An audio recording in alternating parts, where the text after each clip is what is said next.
This is mainly a test to see how well the microphone holds up. A reference video, if you may, if people want to learn more about the quality of the webcam over an extended period of time, as I am going to link this in the review for this webcam. But for now, we are going to use this webcam's mic for our Beyond Skyrim reaction, SkyWind reaction, and a JuiceHead video, and also Skyblivion 3D art.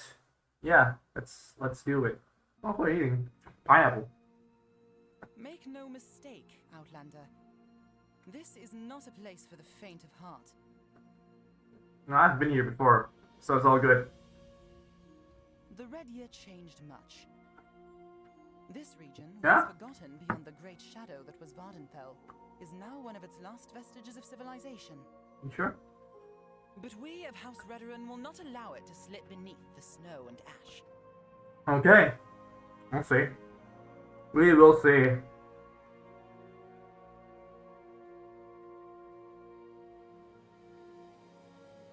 Oh yeah, those little weird chicken things.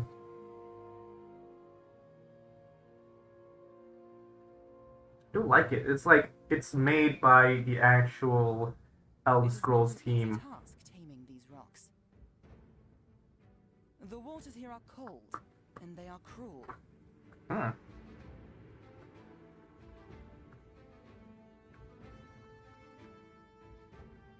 Reavers plague our harbors and our trade routes, aiming to destroy all that we have built. Reavers? Nords who laid their claim here refuse to part with what is rightfully ours. Are they the same? I don't think they're the same. Darker things stir in the places sunk deep below the waves. I don't know, just darker things in general. Dimly lit rooms. Red guards. Pretty vague. The Red Year changed much, but there will always be a need for people like you. Me? Who talking about me? To the new North. It's good so far. I love it.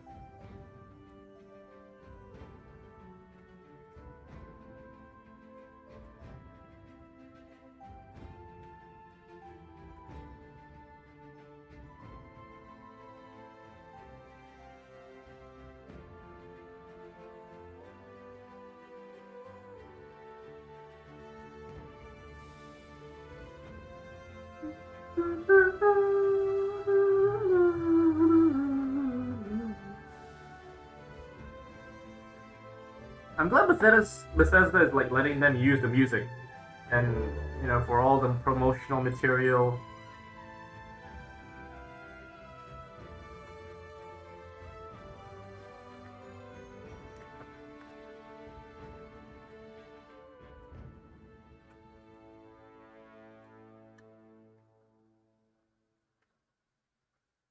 Coming soon. No cemented release date yet, but that's okay. No, as a trailer for Beyond Skyrim Morrowind. Okay, because we got to see a lot of Skywind. I do think like the team behind Skywind and the team behind Beyond Skyrim Morrowind are working together, as it looks very similar to each other, which is very cohesive, a very cohesive look. But I'm just way more curious of like what's gonna change. Alright, if I play Skywind first and then Beyond Skyrim Morrowind, what's gonna be different? Obviously, the ash is going to be one of those things, but what about the architecture, the people, the culture? I want to know about that, so I'm very intrigued. Let's not get ahead of ourselves, though, talking about Skyrim and all like that. Let's take a look at Memories of Morrowind. In 2002, Bethesda Game Studios released The Elder Scrolls III: Morrowind, a visionary role-playing game that redefined the genre and forever altered the standards of open-world gaming. Nice film. Now, 20 years later, our team remains so enchanted by the island of Vardenfell that we're working tirelessly to bring you SkyWind, a total conversion mod that recreates the original game from scratch and expands it to align with current development standards, including full voice acting. To mark the 20th anniversary of The Elder Scrolls III, our team wished to share some of the places in the game they hold closest to their hearts. Okay, let's go. Remember them so keenly. I mean, I don't remember jack shit. Morrowind is literally older than me, so wait, no, is it? Place in Morrowind is Seydanin. Hold on. Vardenfell can be a very alien world for people to enter. That's true. So Seydanin is specifically designed to be an introduction to Morrowind's world. When you first lay your eyes on Seydanin, I'm like a year older than the game. Unassuming village. But in the distance you see a strange creature on spindly legs. And you wonder, what is that? So you're intrigued, and you explore from there, and as you travel north, the lands only become more alien, so your intrigue only goes up. So Seydanin might not be the most exciting or flashy place in Morrowind, but all good things needs a solid foundation, and Seydanin is a very solid one. Let's play on the Seydanin words. will always be there to welcome me back whenever I feel like returning to Morrowind. Nice. My favorite place in Morrowind is probably the Bitter Coast region. It's a region that covers most of the western shores of Vardenfell, and it's appropriately named that because most of the region consists of this like salty, dank swamp. Its shoreline is scattered with these little fishing shacks and poor ports that are just made of sticks. Seydanin is the most well established, and it's where every new character you make is greeted. Once you leave that town, though, you're lost in this murky swampland that really starts to show its true beauty the more you explore it. It sounds ironic to call a swamp beautiful, but I think it's true. My favorite thing in the Bitter Coast is when you encounter Tarheel. Well, to call it an encounter isn't right. It's more like you just witnessed Tarheel in his final few seconds. Okay. When I first played Morrowind, Oh, that's the guy. Tarheel, I didn't notice him at first. So I was just exploring this murky swamp, everything gets really quiet, and then suddenly there's just this man screaming from the sky above me. It was so loud, it made me jump. It scared me. Easily one of the most memorable moments in Morrowind. Those little touches. Into Balmora the first time, and it just felt so foreign and almost hostile. Everyone looking at you, staring at you, being suspicious, and the architecture and still striders looked so weirdly otherworldly and uninviting. And I realized that, that this is truly an extraordinary game world and something new and unique, and I instantly fell in love. Out of all of the striking locations on Vardenfell, the Mages Guild of Balmora has always been the one I remember most keenly. To this very day, I still remember how awestruck I was when, after going down the short corridor, I entered the great underground hall. Even compared to the general beauty of Balmora, it felt magical. Shining blue lights made this place feel oddly welcoming for me. A perfect place to study, a beautiful portrayal of what its function was all about. But visual beauty alone wouldn't make it so memorable for me. The people inhabiting it played a huge role as well. Ajira, the first member of Mages Guild to give me duties, Sharn Gramuzgob with her gruesome secrets, and Ranis Atris, unlikable steward of the guild. I mean, I will say the graphics are up to par with Skyrim Special Edition. You know, don't expect mind-blowing and like to relive it each time I decide to play Morrowind again. I have to say that for me, one of the most memorable locations from my time playing through Morrowind is Arkingthand. Okay, that's how you pronounce it. Near Balmora. It's connected to the main quest, so obviously it took me long. Wow, that's a fucking improvement. To get around to exploring there when I first played it, but when I did, this was already an alien experience for a fantasy game with these giant mushrooms and bizarre creatures. But still, I wasn't sure what I was looking at. I do love the aesthetic of the dwarven ruins in Morrowind. After I made my way inside, I was absolutely floored. There's this interesting contrast in Dwemer ruins between ancient and dilapidated and technologically advanced, from crumbling stone in the entrance hall to still functional engines and pistons scattered throughout the facility, and an observatory that one can imagine could actually look beyond the stars. I already liked Morrowind by the time I decided to actually do the main quest, but the environmental storytelling and clever level design made me fall in love. I had to know what happened to these deep elves that mysteriously disappeared. Now, 20 years later, I'm still wondering. The first thing that caught my attention about Saran was the beauty of its location. Morrowind is this really gruff and alien space, right? But Saran stands out as this guy has like a lush resort town. presentation voice, if I ever heard one. Like Masovian surrounded by the beautiful Ascadian Isles. I just think it's the perfect complement to Balmora. You know, it gives that complete picture of House Slalu.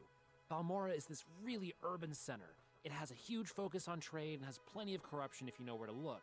But in Saran, you see kind of a different face. It's lavish, it's rich, it's rural, and with the House of Earthly Delights, it's even a little bit hedonistic. Into it. When all that pleasure starts to fade, though, the player starts to see a different, dark side to House Slalu. Saran is surrounded by these plantations of these Slalu nobles, and they're some of the biggest slaveholders in the game. Yikes. That's what makes Morrowind so memorable. The slaves. This is a game where no I love owning slaves in the game. There's always something for the player to grapple with. For me, Saran is just the perfect example of that nuanced world building that keeps us all talking about this game 20 years later. Okay, pretty cool. One thing that I remember very, very clearly from my early Morrowind days was stumbling onto the Quara vampire hideout. The hideout itself at first felt like any I do love the cave, so it didn't stick the out heat effects. Alright. What stuck out was when I contracted vampirism, or the disease that leads to it, forgot to get that cured, and then went to bed one day and my character had a horrible dream that was described in vivid detail, and suddenly every character in the game was that looks so weird up close. Suddenly I felt like an outlaw, a criminal. I remember I went back to the hideout where I remembered that I had contracted the disease, and immediately all the characters there start, calling me New Blood or whatever it is they say, and I realized I had found sort of a second world to the game. Obviously, it's only a few quests, but it felt like a genuine underworld more than the Thieves Guild ever did. Wow. Ouch. There is Get burnt, Thieves Guild. I've been afraid of since I was a child. The Ghost Gate. That's what it's called, huh? When I played the game for the first time, I didn't understand it. I feel so incredibly young and youthful seeing all these people talk about the game. Back then, so I just roamed the land and stole every plate and fork I could find. I had no respect for any place but this one. Even though I didn't understand the world or the lore. It was basically me when I first played Skyrim. There are many scary areas in Morrowind and many gruesome monsters. But they aren't gated away. No sir, no ma'am. No ma'am. It was dangerous enough to be locked up in this fashion. And I just understood. I shouldn't pass these iron gates or I'll be in trouble. I remember when I was first exploring Morrowind. No, it still looks good. This is the Morrowind, right? So yeah, it looks pretty good. So holds up. When I asked her about travel Probably services, HD she presented a list something of 4 something. locations. I had This already is visited much more Alderney, grand. Vec, and Caldera before, but I hadn't been to this mysterious place known as Sadrith Mora yet. So naturally, I decided to click on the buttons. I mean, I guess there's a lot of people on the team where you can like take each one that's like, oh, you have a unique one, you have a unique one, and you have a unique one. I guess it's big enough that you don't have any overlapping. Each nook and cranny of the city. The Bodega Market in the center of town, surrounded by these mystical mushroom towers that spiraled into the clouds. The Nice. council house with its blue and red spherical growth, wrapped around with other fungi. I sort of experienced this in the grown and lived in by an order of Skyrim expansion wizards, and I was completely hooked into this world and all of its alien charm. DLC thing. Whenever I think of Morrowind's uniqueness, my mind always goes to that first time stepping out of the Imperial Towers and plunging headfirst into this spore-filled oasis. Spore-filled oasis. So I'd have to say that my favorite location in Morrowind is Tel Mora. Because to me, the charm of Morrowind, and really the reason why we're still playing it 20 years later. Okay. So I'd have to say that my favorite location in Morrowind is Tel Mora. Because to me, the charm of Morrowind, and really the reason why we're still playing it 20 years later, is that it speaks to this innate sense of curiosity we all have. It's about going out and exploring this fascinating new world, And nothing captures that sense more than going and seeing the Telvanni Towers for the first time. I remember stumbling upon them because I'd gotten lost. Is this the place where with the slaves and such, or is it not? Experience. Is it just And that place? It was just like, whoa, there's these giant mushroom towers. They just seemed so magical. It's like Telmora is a wizard lord's mushroom castle, and as a kid, that was the coolest thing ever.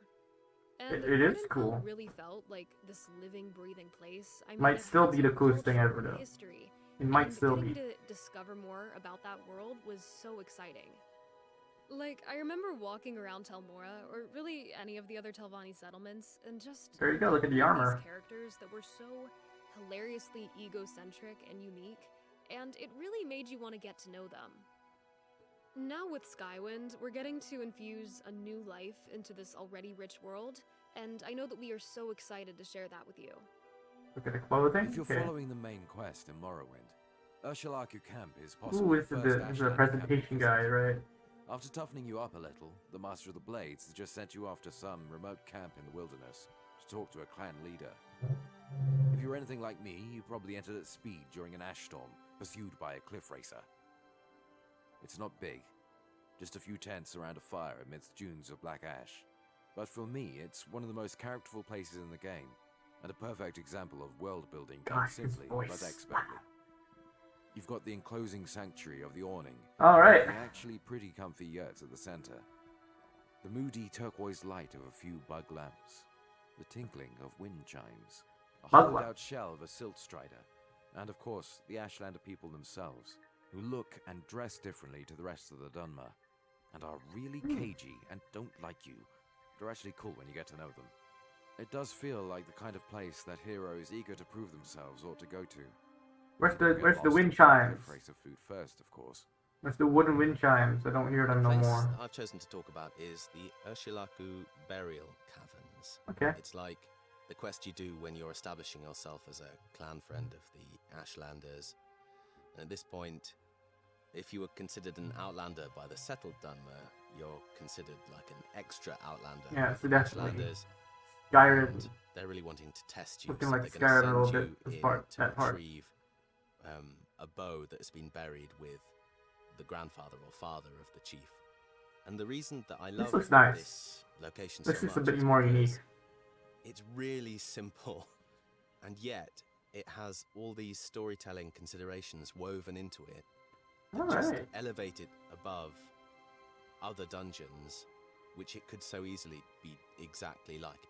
And it's just a completely ordinary door down into a cave, completely ordinary tile set, descending Fairly. passage. But just before a skeleton comes to try and smash your face in, you see Dunmer mummies located in alcoves in the wall, and they've all got different grave That's the goods that word tells that I'm you not what kind of familiar person with. that person Alcoves. was. It's like you're an archaeology student. You know, some have scrolls because they were clearly scholars. Some of them are obviously warriors with spears and armor. And there's different styles of burial. So some mummies are left just in the side, so they might be of lower status, and then some are on their own pedestal of rock.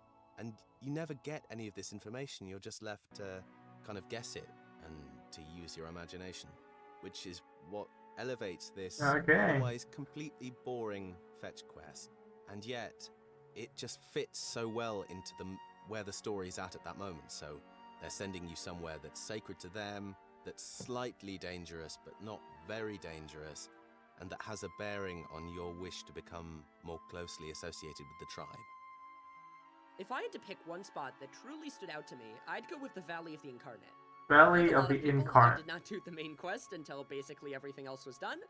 And after 200 hours of gameplay, I thought I'd pretty much experienced all that Morrowind had to offer.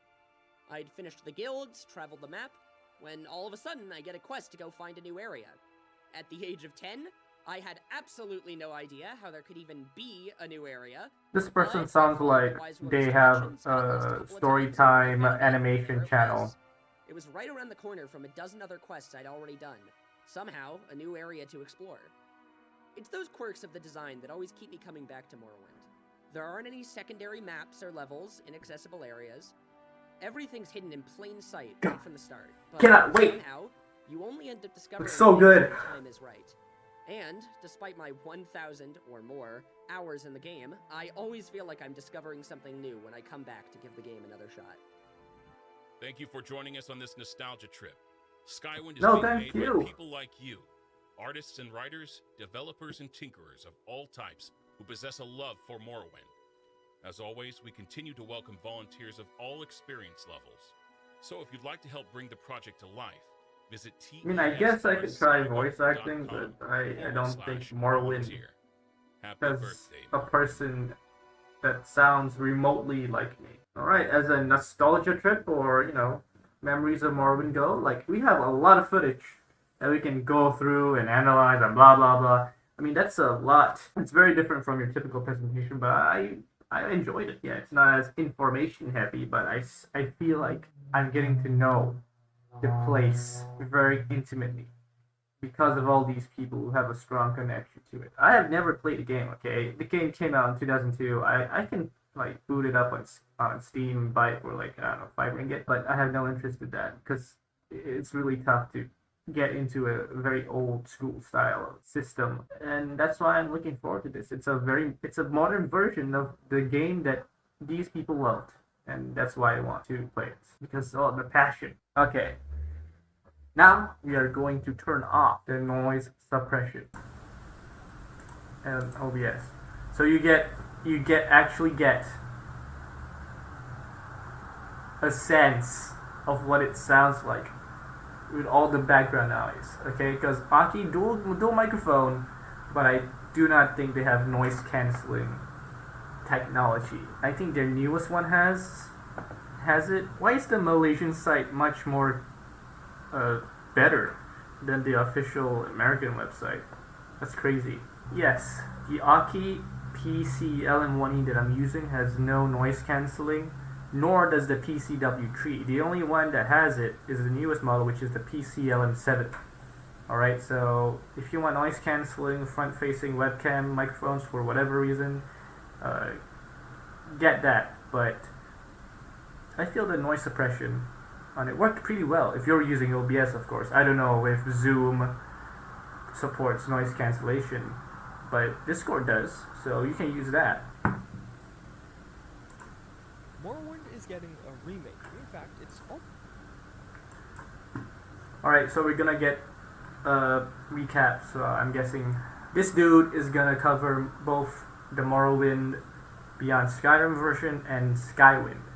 So let's get into it. Morrowind is getting a remake. In fact, it's almost getting 2 remakes from what are 2 of the most ambitious and exciting upcoming mods on their way to Skyrim. What we're talking about today are the absolutely insane new updates coming from the Morrowind remake mods, and much of this exciting 1.6 it to commemorate the 20-year anniversary of Morrowind. Alright, okay, yeah. You have the absolutely I love it. And beautiful SkyWind, which is going to be a direct recreation of Morrowind, one of those pure remake mods, but of course with there now being a 20-year gap, and likely by the time this mod releases, greater than a 20-year gap, this will bring some upgrades. Okay, that's interesting. 20-year gap. I hope a lot changes, because a lot can happen in 20 years, you know? In addition to the pure remake mod, we're also going to be taking a look at the new trailer for Beyond Skyrim Morrowind, which is recreating Morrowind in a similar fashion. The world space will be relatively similar, but it's going to be taking place at the time of Skyrim, so it's 200 years later. And it's of course entailing totally new stories and totally new adventures, but in a familiar world with familiar threats. The new details and videos shared from both of these mods are incredibly exciting, and even with one of these, you may be playing it sooner than you think. Let's start things off with SkyWind. Okay. Pure Morrowind. Okay, and what? This video where many members of the team Why do you say that? Of Morrowind, and this thing is masterfully done because this is an incredibly illustrative before and after. You can see how things were in Morrowind, and they transition to how things are evolved and improved with SkyWind. First off, we do get a look at the upgraded Satan, and this really showcases just how much more is possible with Skyrim's engine. You can see way more trees scattered throughout, and even just foliage overall decorating the streets.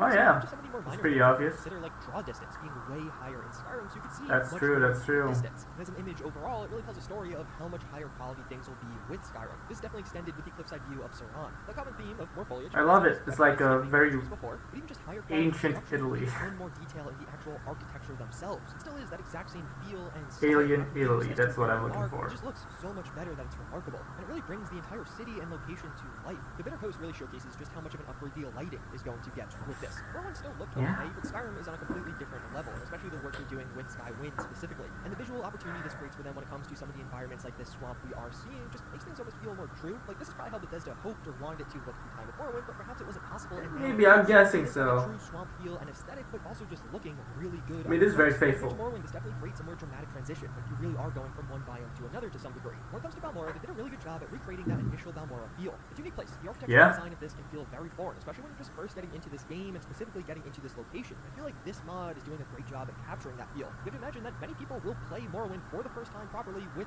SkyWind. And although I'm mostly praising the exterior work and even some of the lighting work done by this mod, it definitely doesn't stop there. The interior shots shared also present massive upgrades visually and with that lighting. The level of detail on some of the walls. Right, yeah, okay, I can see that. Objects around is really next level. It's not even really comparable at some points, but even as an extension. I mean, next level compared to Morrowind, let's not get ahead of ourselves. This one in particular, you can tell exactly what it is. There's no confusion, despite on paper it actually does look fairly different because it looks a lot better now. It's a very interesting line to walk where you're having to good commentary. And make it accurate and representative, but also you have way more disposal to really upgrade it. In a similar vein, you can see how a relatively simple panel, just a collection of pens, can really turn to something special with this mod. Yeah, it's much more detailed. The extra detail added was the most dramatic and really the most impactful. This is one of the really awesome parts of this mod. As I mentioned earlier on, it's not just trying to be a one-to-one recreation. They technically could have just placed down the same exact tents with higher quality textures and models, but they're taking things the extra mile, adding in details that would make sense, that would actually give a bit more life to this world and probably would have been there. But the location that easily stole the show for me was Talmora. It's always one of the most interesting designs in Morrowind, a place that when you walk up to, you have to take a step back to just look around, take in what you're actually seeing. But the upgrades it's getting with SkyWind take that exact feeling to a completely different level. This place looks boring, interesting, and it just drags me in immediately. Looks foreign. Very, very female modes. Yeah, that's the point of a remake mod. But I think what makes this so effective is with many of these locations, and for me, Talmora in particular, it doesn't just feel like they're adding more, but like they're carefully adding more. Like these are handcrafted locations with a great attention to detail. And absolutely, I agree, sir. Just from a short video clip, I immediately want to jump into and explore them. I implore you to check out this full video for yourself. It is a beautiful showcase. I did, and it was very pleasant. I very much enjoyed it. Where they are remaking Morrowind, the same story that is their goal, to beyond Skyrim Morrowind, where the landscape and even many of the things. Give me more details on this. Similar, the story is going to be very different. And specifically, we're actually seeing something pretty special here, as what Beyond Skyrim Morrowind is doing is releasing the new North First. There's going to be a subsection of the larger Beyond Skyrim. Oh, like Burma. To the northern islands of Morrowind, with Bleakrock Isle and Sheoborad. And similar to how things work with Beyond Skyrim Bruma. Oh, okay, I did not know that.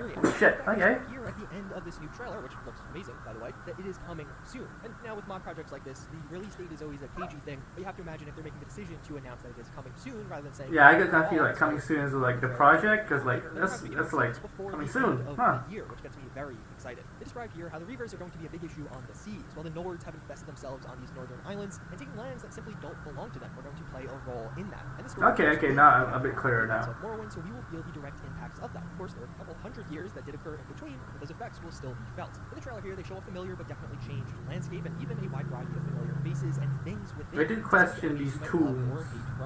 Like, at the end of SkyWind, we probably ransacked the whole place, right? And then, like, 100 years later, we're back. We're reincarnated as a Dragonborn, and then we still have these tombs that are filled. They are releasing the new North early, and it's not just going to be a new landscape or new weapons, but everything. It's a full and proper DLC for Skyrim, where you're going to be going to a new, but perhaps somewhat familiar landscape that will have a bunch of new NPCs. I cannot wait. New story to experience, inhabited by a ton of custom-made and completely new items, and even spells for you to get. And to me, it's just awesome that. You know what? We'll play Burma, and then this north section of Sheoborad too. One after the other. Other side, on the Fallout side of things, but in general, for whatever reason, Bethesda seems incredibly reluctant to be remaking or remastering these games, so these mod authors and these large-scale mod projects are really all we have. And considering we're yeah, maybe it's because, like, okay, time to remake it. Oh, these fans are already remaking it, so maybe we'll just see them and observe them to learn from them, maybe. That said, hope you guys enjoyed this one. Hopefully you found this video informative. But with that, I thank you all again for watching. I did. Skyrim, Beyond Skyrim 1. A bit more informational. Alright, now going to Skyblivion 3D art, which it's like a month ago, but I did not watch yet. Yeah. Me is bridging the gap between the fantasy world, the suspension of disbelief, with practicality and realism, bringing them together. Even though we're creating something of a fantasy world, it still needs to function. Gravity, locomotion, biomechanics. I think this is the best looking expansion. That sweet spot that has the badass fantasy looks while maintaining the realism to keep the immersion. I do like the atmosphere. They did something with the lighting and shit. I don't know what. It looks so. It looks so. This game looks so Oblivion. Playing the Skyrim engine. Perils, weapons, creatures, architectural assets that were passed on to the interior and exterior team. Alright, There's okay. a lot of functionality and human biomechanics involved. As important as technicality is, it is something that can be taught, as opposed to artistic eyes, right? Which takes years, if not decades, to hone. I guess the thing that inspired me to enroll in doing the artist role for this project is because I am a character artist. That paired with my first-hand experience. And that statue looks pretty good. Historical blacksmithing. Oh my gosh. A few knives and damn. cauldron pieces in the past Okay. when I was in Damn. college. If there's one piece that I'm the proudest of, that would be the Imperial Palace Guard armor set, and especially its weapon. I streamed the entire workflow from scratch on Twitch. Not only Oh did shit, I was should happy watch with how it that. turned Bits and out, pieces, but of because it course. was a I can't collaboration comment. project with the fans as well. The camaraderie that's built throughout the years, the friendship, the help, not just the devs, but the community as well. People who've been giving us feedbacks and the love and the support, it's been real. I think after the project is done, we'll still be friends and hang out, play video games. I hope and, so. You know, video game industry is relatively small, so in the future, I would be more than delighted if I have a chance to work with these guys again professionally. Is the video game industry relatively small? Maybe, but Hi, my name they're is both. YusaCast, and Yeah, I for think 2.5 I'm years, confusing it I've with been most working as profitable. 3D and 2D artist for Project SkyBlivion. Alright, well that was it for the reaction to these videos, but more so the audio test, extended audio test for the Aukey. We got some background noise from the video, we got some background noise from the actual background, we got some me burping, you got to see me talking without the noise suppression on with OBS. Boom, yeah, see that? Oh shit. It's so much of a difference, doesn't it? And yeah, without it. So if you really want to use the microphone, this should help you decide. But in my honest opinion, just buy a microphone. You know, buy the Razer Siren Mini. It's only like $50. You can get it as low as, I don't know, $30, I think, if you know where to find. And please make sure it's actually original, because there are duplicates out there. Be careful. Alright. Goodbye.